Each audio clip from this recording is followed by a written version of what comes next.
कि आज की तारीख में 7 साल के मुस्लिम बच्चे को बख्शा नहीं जा रहा है। घटना अमरोहा की है दोस्तों। यहां पर एक बच्चा अपने स्कूल में बिरयानी लेकर जाता है। बिरयानी ले जाने पर उसे स्कूल से निकाल दिया जाता है, मगर उससे पहले उसे बेइज्जत किया जाता है, उसे एक कमरे में बंद किया जाता है, उसे पीटा जाता है। और जब मां पहुंचती है प्रिंसिपल, तो बताया जाता है कि तुम्हारा बेटा आतंकवादी है, वो दूसरों को मुस्लिम बनाना चाहता है, वो मंदिर तोड़ना चाहता है। तुम्हारे अंदर इस कदर जहर भर दिया गया है ना कि एक 7 साल के बच्चे में तुम्हें अपराधी दिखाई दे रहा है, जबकि हर गुजरते दिन के साथ ये जो तुम्हारी जहरीली सोच है तुम्हें अपराधी बना रही है, लगातार अपराधी बना रही है दोस्तों। मैं लगातार सोचता रहा इस खबर को करना चाहिए नहीं करना चाहिए दोस्तों। मन खराब हो गया इस वीडियो को देखकर जो अब मैं आपको दिखाने जा रहा हूं। यह वीडियो दिखाने से पहले मैं आपसे माफी मांगना चाहता हूं, क्योंकि मेरा बिल्कुल भी मन नहीं था मेरे इस मंच पर जिस तरह से 7 साल के एक बच्चे को बेइज्जत किया गया वो वीडियो आपको दिखाया जाए। आपको याद है ना मुजफ्फरनगर में किस तरह से एक 7 साल के मुस्लिम बच्चे को उसकी टीचर तृप्ति त्यागी ने तमाम जो क्लास के स्टूडेंट्स थे उससे थप्पड़ लगवाए थे। सुप्रीम कोर्ट को उस मामले में दखल देना पड़ा था। अब एक और मामला आया है, इस बार अमरोहा उत्तर प्रदेश से। आज जो मैं आपको जानकारी पेश करने वाला हूं यह दैनिक भास्कर और आज तक प्लेटफॉर्म्स के वेबसाइट्स के आर्टिकल्स के आधार पर है, मगर मैं चाहूंगा आप ये 4 मिनट का वीडियो देखें। यह वीडियो जिस समाज को आईना है, समाज अगर नहीं चेता तो मैं स्पष्ट कर देना चाहता हूं जो मैं बार बार कहता हूं, नुकसान सिर्फ मुस्लिम बच्चों को नहीं है, नुकसान हिंदू बच्चों को है, क्योंकि उनकी आंखों के सामने तुम इस तरह का जहर उगल रहे हो। मैं नहीं जानता हूं हिल्टन पब्लिक स्कूल के प्रिंसिपल को यह सोच किसने दी, और यह प्रिंसिपल बने हुए अपने आप में कितना शर्मनाक है। देखिए यह वीडियो, इस वीडियो में कई चीजें सामने उभर कर आती हैं। उस प्रिंसिपल की सोच, वो मां जो अपने बेटे के लिए लड़ रही है, हार नहीं मान रही है। देखिए वीडियो जो इस समाज को आईना है, जो समाज को शर्मिंदा कर रहा है। देखिए। आपने बच्चों को दिखाना था तो आपने मुझे सुबह फोन करना था या नहीं? नहीं खाना था। नहीं क्लास में नहीं आपके बच्चों को पढ़ाना हूँ। फोन करना था या नहीं? सरकार वाले बच्चों को मैं नहीं पढ़ाना। सर 3 महीने से है ना, मंदिरों को तोड़ेंगे, ऐसा कुछ नहीं है। सुनिए, हम बच्चों को तोड़ेंगे और नॉनवेज लेकर के आएंगे। आपने कई बार नॉनवेज भेजा है, बच्चा आपका कह रहा है इस चीज मैं नॉनवेज लेकर के आता हूँ, मैं सबको नॉनवेज करके मुसलमान बनाऊंगा, ये बच्चा कहता है आपका। इस चीज को आप इसको इस तरह से बोली नहीं, क्योंकि इसकी आवाज आप ही कुछ नहीं बोल सकते। आप लगातार किसान कर रहे हैं, हम सीबीएसई की मीटिंग में बैठे हुए हैं, आपसे ज्यादा हमारा काम वो है। ये बच्चा मेरा जितना भोला है ना, बहुत भोला है। कॉलोनी में इसके बारे में कोई मुझे नहीं पता। आपका बच्चा नॉनवेज लेकर के आया था। जी बताइए। आपने फोन बना कर दिया, हमारा चला वो कह रहा मैं लेकर आया हूँ। बड़ी की बिरयानी बनाई थी। अरे ये बोल रहा है आपका बच्चा मैं लेकर आया हूँ नॉनवेज। कब लाया बेटा? उनकी आपने बताया था ना, उनकी आवाज तक नहीं निकलती। अपनी ड्यूटी अपना नाम का लड़का है वो मारता है, अर्नब नाम का लड़का है वो मारता है। आरोप लगा रहे हैं, ऐसा नहीं है। बुलाइए आप, और पेरेंट्स आएंगे सर, बुलाइए आप पुलिस को बुलाइए। बुलाएंगे हम। बिल्कुल करिए आप फोन। आपसे भी कहा मैं सुबह से आगे भी हमारा काम करने आपकी वजह से बैठा हुआ स्कूल में। आप सुनिए मेरी बात। आपके मैं बैठा हुआ हूँ जो इस तरीके के मतलब दुष्प्रचार करते हैं, दुष्प्रचार करते हैं। आप अपनी मत बोले जाइए बिल्कुल भी। आप ये बताइए 3 महीने तो आप है ना किसी पुरुष को भेजिए। सुनिए मेरी बात। मैं महिला से बात नहीं करता, मैं रहेगी आप उससे बात करिएगा। मैंने तो मैडम से बात नहीं करी, मैं तो मैडम से काफी बात करना चाहिए। क्यों क्या बात करें आपसे? बात ऐसी करिए आपके बच्चों ने। आप कह रहे हैं अभी मैडम यहाँ पर 20 पेरेंट्स आएंगे जो क्लास में बच्चे पढ़ते हैं 30। सुनिए आप, सुनिएगा। 3 महीने से मेरा बच्चा शिकायत कर रहा है कि बच्चे हिंदू मुस्लिम कर रहे हैं। अरे ये सिखा रहे हैं आप सिखा रहे हैं निकालने वाले। अर्नब लड़का है, अर्नब नाम का, इतना बदतमीज है।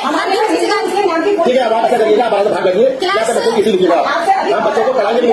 ठीक है, आपने पढ़ाया, मुझे नर्सरी तक के अब तक का हिसाब दीजिए मेरी फीस। अपने साथ दीजिएगा आप मास्टर का नर्सरी से आपको ऐसे कैसे भेजेंगे? आप काट के दिखाइए। अरे काटेंगे काट दिया नाम हाँ दिखाइए ना। नाम काट दिया ऐसे कैसे लेके जाएंगे आप इसको मारना चाहते हैं? स्टूडेंट को मारेंगे। नहीं, आप इसको मारना चाहते हैं? क्यों आपने बंदी बना के रखा पूरे दिन? बताइए क्लास के अंदर क्यों ऐसी बातें करेगा? मुझे फोन क्यों नहीं करा सुबह के? आपको करा था हमने फोन नहीं करा। 12:50 में मंजू मैम का फोन आया, 12:57 में आपको आप मैं गाँव पूरा दिन आपको मारने का इरादा था? क्या था पूरा दिन मेरा बच्चा ये गलत है। आपको ये कितना बड़ा सिखा रहे हैं कितना बड़ा आप ये बताइए कितना बड़ा आतंकवादी है आपको? जो बच्चा आपसे कह रहे वो भी साथ ही में आप ये बताइए। अब आप हमसे क्या चाहते हैं? मैम आप चुप हम मंजू मैम ने आप ये गलत इन फिर का बच्चा कितना बड़ा आतंकवादी आप सिखा रहे हैं नहीं सिखा रहा। ये हमारे बच्चे में नहीं है। जिस कॉलोनी में रहते हैं ना, चारों धर्म के लोग उस कॉलोनी में रहते हैं। बच्चा नहीं, ये तो हमारे दिमाग में नहीं है। हमारे पेरेंट्स ने मना कर दिया कि हमें नहीं पढ़ा रहे। हमें अपने बच्चे को काबिलियत की ओर लेकर जाना है। अपने बच्चों को नहीं निकालेंगे स्कूल से। तो मैं कह रही 40 बच्चों को अर्नब की टेस्ट कटी पड़ी, क्यों उसको रखा आपने दोबारा? किसको रख दिया हमने? इसका नाम है उसका अर्नब है ना? क्यों आपने उसकी बात नहीं मानी? कितना टाइम हो गया बच्चे ऐसा कुछ नहीं।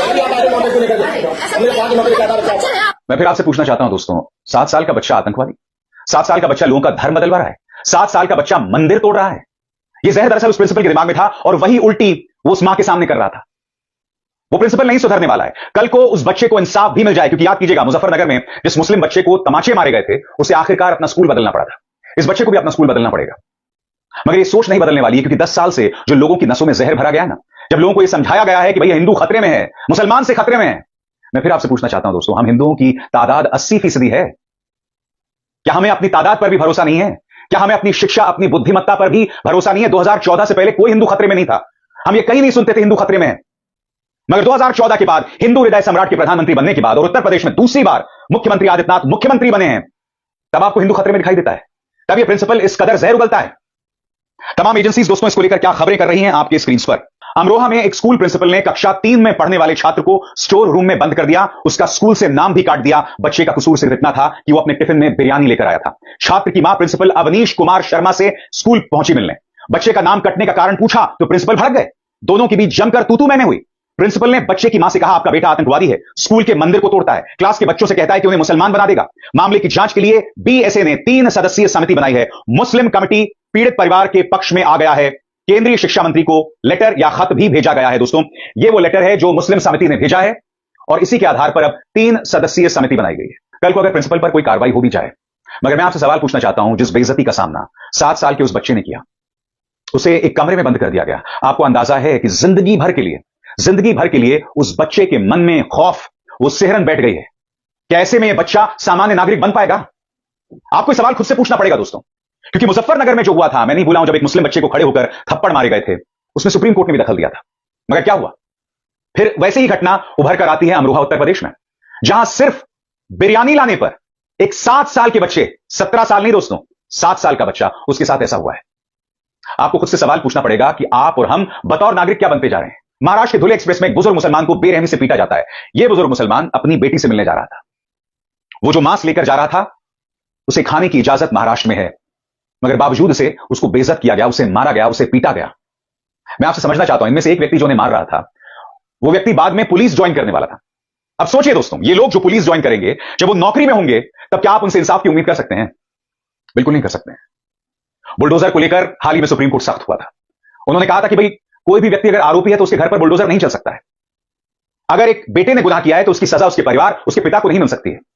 सुप्रीम कोर्ट ऐसी नसीहत जारी कर देता है, मगर क्या समाज पर उसका कोई असर पड़ता है? क्यों नहीं पड़ रहा है? अगर 10 साल में गोदी मीडिया और भारतीय जनता पार्टी ने अपनी जहरीली राजनीति से देश की फितरत, देश की सोच को बदलने का काम किया है, तो मुझे पूरी उम्मीद है कि 10 साल अगर मीडिया जिम्मेदार हो जाता है, अगर जहर नहीं उगलता है, तो हालात बदलेंगे। अगर मीडिया सामान्य हो जाता है, अगर मीडिया सांप्रदायिक सौहार्द की शिक्षा देता है जो वो देना भूल गया है, तो हालात बदलेंगे। मैं एक बात स्पष्ट कर दूं दोस्तों, ऐसा नहीं कि इससे पहले समाज में दंगे नहीं हुए, ऐसा नहीं कि इससे पहले मुसलमानों को निशाने पर नहीं लिया गया है, मगर मुख्य धारा का मीडिया दंगाई के तौर पर मैदान में नहीं उतरा है। राजनीतिक दल, जिसमें गृहमंत्री से लेकर प्रधानमंत्री तक, इन्होंने अपने मुंह से जहर नहीं उगला है। आपको क्या लगता है वो जो प्रिंसिपल अमरोहा के इस प्रिंसिपल ने जो 7 साल के उस मासूम के साथ किया, उसकी वजह क्या है बताइए? जब संसद के अंदर रमेश भदौड़ी खड़े होकर एक अन्य सांसद, दानिश अली सांसद है साहब, जब उन्हें आतंकवादी और न जाने किन घटिया शब्दों से नवाजते हैं, तो आपको क्या लगता है इसका असर जमीन पर क्या पड़ेगा? जब हेमंत बिस्व शर्मा आए दिन मुसलमानों के खिलाफ जहर उगलते हैं, तो आपको क्या लगता है इसका क्या असर पड़ेगा? जब मुख्यमंत्री आदित्यनाथ